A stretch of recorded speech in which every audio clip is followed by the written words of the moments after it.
Goeienaand, welkom weer by Woord en Boekrol.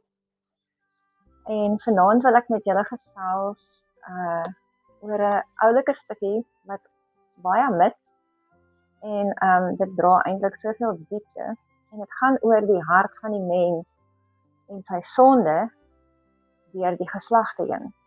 Nou, dis seker iets wat mense ook baie hoor in preke, maar ek wil vir julle iets mooi wys vanaand.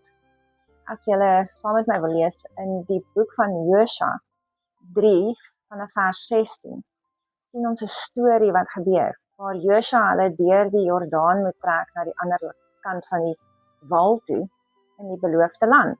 Nou, lees ons hierso, vers 16, bly die water staan wat van die bokant afkom.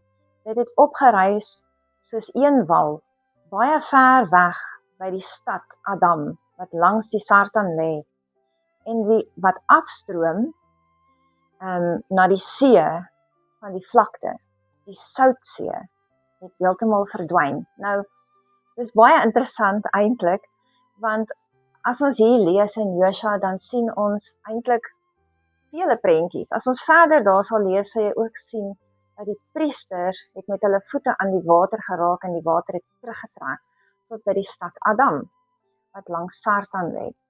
En soos wat die volk dan op droë grond deurgetrek het, het die ark met die priesters daar bly staan. Nou nadat hulle deurgetrek het, lees ons ook verder dan na hoofstuk 4 toe, waar God vir Josua sê, vat van elkeen van die stam en laat hulle 'n klip gaan optel daar waar die voete van die priesters geraak het aan die grond. En dan moet hulle nou 'n altaar bou wat God dan nou sê sal vir ewig onthou word vir daai oomblik. Nou, hoekom is dit so belangrik om dit vir ewig te onthou, reg? Dis tog maar net 'n deurtrek deur die Jordaan soos met die Dooie See. God het tog nie 'n altaar laat bou toe hulle deur die Dooie See laat gaan het, en daar moet hulle ook nou vir ewig onthou wat gebeur het nie. Alhoewel meeste dit natuurlik teen die tyd weet en onthou, die trek deur die Dooie See. Nou, wat ek vir jou wil verduidelik is die hart en die sonde, die altaar. Nou, Adam, weet ons, is soos die betekenis in antieke tyd, is rooi grond. Waar Adam, Alef, in die antieke taal vir A, is dan eerste, en Dam, wat beteken ook bloed, maar saam beteken dit ook rooi grond. Adama, uit die stof. Nou, wat interessant is dat ons weet wat in die tuin gebeur het, is dat hulle het gesondig in die tuin. En die hele menswees gaan terug na Adam en Eva, wat gesondig het. En ons weet ook dat Adam nie net rooi grond beteken en eerste bloed beteken nie, maar ook die mens, 'n voorstelling van die mens. Nou, toe die volk moes deurtrek, het die water teruggetrek tot by die stad Adam.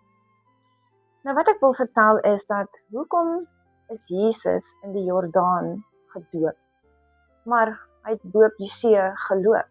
Want hierdie dinge kom alles by mekaar. Sien, toe die priesters daar staan met die ark, was dit soos 'n sonde altaar, want ons weet dat offerandes het plaasgevind vir sondes, en die uitkomste daarvan was in die allerheiligste gewees, waar God vertel het dat hy die sonde vergewe of nie, en dat die priesters betrokke was by die offerandes, en dat sonde so vergewe was. Nou, in die skrif lees ons in Micha 7 vers 19, waar hy verduidelik van die ongeregtighede wat hy vertrap onder sy voete, en die sondes wat hy wegwas. En hy was ons skoner dan sneeu, witter dan sneeu, en sit dit dan in die diepte van die see. Nou wat ons kan sien in hierdie gedeelte is dat die water teruggetrek het tot by die stad Adam, en dat Jesus die sonde wegvat van die vorige geslag af, van Adam se geslag af, en dit weg was, soos in Josua 3, tot in die dieptes van die see. En hier spesifiek praat hy dan ook die dieptes van die see en dan sê hy die Rooi See. Hoekom is die Rooi See belangrik? As ons kyk in die antieke taal na die see en die hart, dan kry ons een storie. Die letter mem word gebruik in die antieke taal om 'n storie daarvan te vertel. Nou mem word in 2 forme geskryf. Die een mem het so 'n opening aan die onderkant en die ander mem maak 'n hele volle sirkel toe. Nou dit verduidelik die hart en die water. Hoe so? Wel, 'n mens kry 'n farao hart wat toe is, waar God nie kan inbeweeg nie, wat dan ook 'n vergelyking is van die dooie see, waar niks groei nie. En dan kry jy 'n see soos Galilea wat oop is aan 'n gedeelte en net las aan 'n land. En dit is soos die menslike hart wat moet wees oop vir God om in te beweeg. Nou, as jou hart verhard is soos farao, dan groei daar niks daar binne nie. En dis waar die mem wat toe is soos 'n sirkel hierdie storie vertel. Want mem in die antieke taal is sulke golfies van water. En die toe-mem is 'n hart wat nie toelaat dat God inbeweeg nie. En daar groei ook dan niks wat vrug dra nie. Niks vis kan daar gevang word nie. Die oop see wat oop is, gee God toegang om vissers van mense te maak, waar 'n mens dan kan vang. Maar ons sien ook 'n ander prentjie wat gebeur in hierdie gedeelte van Josua en die feit dat Jesus in Micha sê dat hy was die sonde en hy gooi dit in die dieptes van die see. En dit vergelyk hom die mem in die antieke taal. Daai letter beskryf ook dan die hart. Want nou lees ons ook in Jeremia 17 vers 9 waar dit sê die hart is donker. Bedrieglik is die hart bo alle dinge. Wie kan dit ken? God kan dit ken. Hy het geweet dat die hart van farao toe was en dat daar niks kan groei nie soos die dooie see. En soos die dooie see lê tussen lande wat hom toemaak, so is daai hart donker, leeg, bedrieglik bo alle dinge. Maar God ken, God weet. En hy verwag van ons om 'n hart te hê wat aan die een kant oop is soos die ander mem waar hy kan toegang kry. Om wat te doen?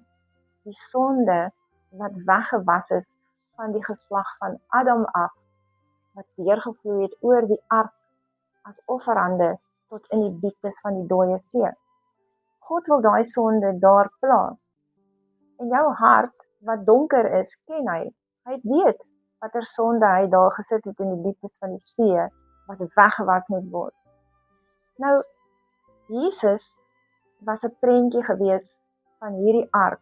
Toe die priesters in die water gestaan het met die ark, het Jesus selfs dit kom vervul, waar hy kom om ons sondes weg te was as 'n mens. Kom hy en hy word gedoop in die Jordaan, soos die ark van die priesters. Nou, Jesus is die groot hoëpriester. En net soos die priesters wat daar gestaan het, kom hy as die groot hoëpriester en as die ark van verbond om ons sondes weg te was. En dis is dit hoekom die skrifgedeelte dan verder sê, bou 'n altaar aan die ander kant en die altaar se naam sal wees onthou. Hierdie dag moet jy nooit vergeet nie tot in alle ewigheid.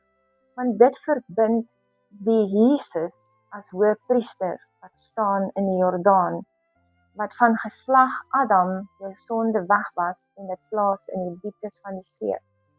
Daarom sien ons ook later in Matteus 14, waar Jesus op die water van die see loop. Die rede daarvoor is dat Jesus het nie sonde nie. Hy loop bo op dit, net soos wat dit sê, hy vertrap dit, wat onder hom is, en loop bo op daai sonde. Nou, ons almal weet dat Petrus het uitgeklim uit die bootjie en na 'n paar tree het hy begin twyfel en dis het hy gesink. En dit weer wys vir ons dat ons, wat mens, soos Adam is, sink in die sonde in. Sink daar waar die sonde weggebare is in die dieptes van die see. Is dit 'n probleem? Ons is mens, ons maak foute. Maar soos wat Jesus hom uittrek uit die water, is dit ook 'n weerspieëling van die doop, wat jou weer skoon was van die sonde waarin jy sink. Solank jou hart net nie soos die hart van die dooie see is nie, wat toe is aan al die kante, het niks wat daar binne kan groei nie, of niks wat daar binne kan lewe nie, as jou hart kan oop wees, waar Jesus jou weer kan uittrek, dan het jy 'n hart wat Jesus lief het. Nou, in my volgende video wat ek jou gaan vertel, van die klippe, wat God gesê het, vat van die klippe, waarop die priesters gestaan het, en bou die altaar aan die ander kant. Nou, onthou om die volgende video te kyk, sodat jy kan weet waar kom die klippe in, en dit is net so mooi.